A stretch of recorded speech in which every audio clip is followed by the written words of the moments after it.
Hi friends, നമുക്കത് വായിച്ചു നോക്കിയാലോ. യേശു തൻ്റെ കുരിശുമരണ സമയത്ത് ഗാഗുൽത്തായിൽ കഠിനവേദന അനുഭവിക്കുന്ന സമയത്ത് കുരിശിനരികിൽ നിൽക്കുന്ന പ്രിയ ശിഷ്യൻ യോഹന്നാനോട് പറഞ്ഞു. എന്താ പറഞ്ഞത് നമുക്ക് നോക്കിയാലോ. അതിനു മുമ്പായി തളികയിലേക്ക് എല്ലാവർക്കും സ്വാഗതം. എല്ലാവരും സുഖമായിരിക്കണോ? ദൈവാനുഗ്രഹത്തിൽ എല്ലാവരും സുഖമായിരിക്കട്ടെ എന്ന് പ്രാർത്ഥിക്കുന്നു. നമുക്ക് നോക്കാം. ഒരമ്മ തൻ്റെ കുഞ്ഞ് ചേറ്റിലും അപകടത്തിലും പെട്ട് കിടക്കുന്നത് കാണുമ്പോൾ എത്ര തീവ്രമായ താല്പര്യത്തോടെ ഓടിയെത്തുന്നുവോ അതിലും അനേകമടങ്ങ് തീവ്രതയോടും മാതൃസ്നേഹത്തോടും കൂടെയാണ് പരിശുദ്ധ മാതാവ് പാപത്തിൻ്റെ ചേറ്റിലും ഹൃദയഭാരത്തിലും കഴിയുന്ന ഓരോ മക്കളുടെയും അടുത്തേക്ക് ഓടിയെത്തുന്നത്.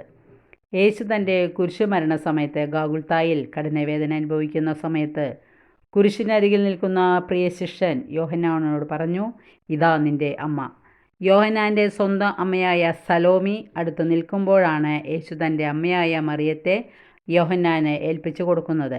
യേശുവിൻ്റെ അമ്മയായ മറിയത്തിൻ്റെ സഹോദരിയും സെബദിയുടെ ഭാര്യയുമാണ് സലോമി എന്ന് വചനം സാക്ഷീകരിക്കുന്നു. 3 സുവിശേഷങ്ങളിലും പ്രതിപാദിച്ചിരിക്കുന്ന വചനങ്ങൾ ചേർത്ത് ധ്യാനിക്കുമ്പോൾ മാത്രമേ ഈ സത്യം ബോധ്യമാകൂ. സെബദിക്ക് സലോമിയല്ലാതെ മറ്റൊരു ഭാര്യ ഉള്ളതായി സുവിശേഷങ്ങളിൽ പ്രതിപാദിക്കുന്നില്ല.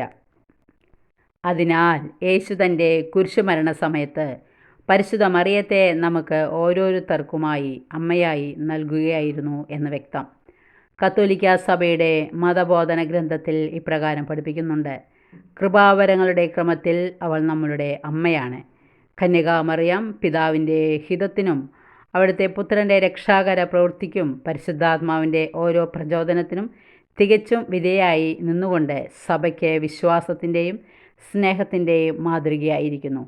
അവൾ അങ്ങനെ സഭയുടെ മഹോന്നതയും തികച്ചും അനന്യയുമായ അംഗമാണ്. യഥാർത്ഥത്തിൽ അവൾ സഭയുടെ മാതൃകാപരമായ സാക്ഷാത്കാരവും പ്രതിരൂപവും ആകുന്നു. വിശുദ്ധ ബർണാഡ് ഇപ്രകാരം പറയുന്നുണ്ട്. മറിയം മാർഗദർശിയായി ഉണ്ടെങ്കിൽ നിനക്ക് മാർഗഭ്രംശം വരികയില്ല. അവളെ വിളിച്ചപേക്ഷിച്ചാൽ നീ നഷ്ടധൈര്യനാകില്ല. അവൾ നിങ്ങളുടെ മനസ്സിൽ ഉള്ളിടത്തോളം കാലം നിങ്ങൾ വഞ്ചിതരാകില്ല. അവൾ കയ്യിൽ പിടിച്ചിരിക്കുമ്പോൾ നിങ്ങൾ വീഴുകയില്ല. അവളുടെ സംരക്ഷണത്തിൽ നിങ്ങൾക്ക് ഭയപ്പെടാനില്ല. അവൾ മുമ്പേ നടന്നെങ്കിൽ നിങ്ങൾ ക്ഷീണിക്കുകയില്ല. അവൾ അനുകൂലിക്കുകയാണെങ്കിൽ നിങ്ങൾ ലക്ഷ്യത്തിലെത്തും. ഇനി ഒരു വ്യക്തിയുടെ അനുഭവ സാക്ഷ്യം പ്രകാരമാണ്.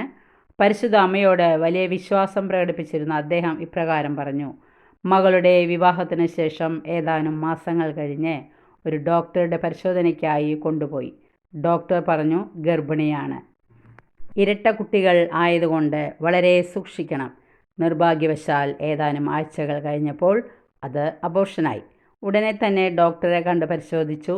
ഡോക്ടർ പറഞ്ഞു, ഇനി ഗർഭധാരിക്കാൻ വളരെ ബുദ്ധിമുട്ടായിരിക്കും. എന്നാൽ പ്രത്യാശയോടെ പരിശുദ്ധ അമ്മയുടെ മധ്യസ്ഥതയിൽ ജപമാല ചൊല്ലി പ്രാർത്ഥിക്കുവാൻ തുടങ്ങി. 2 വർഷത്തിന് ശേഷം വീണ്ടും ഗർഭം ധരിച്ചു.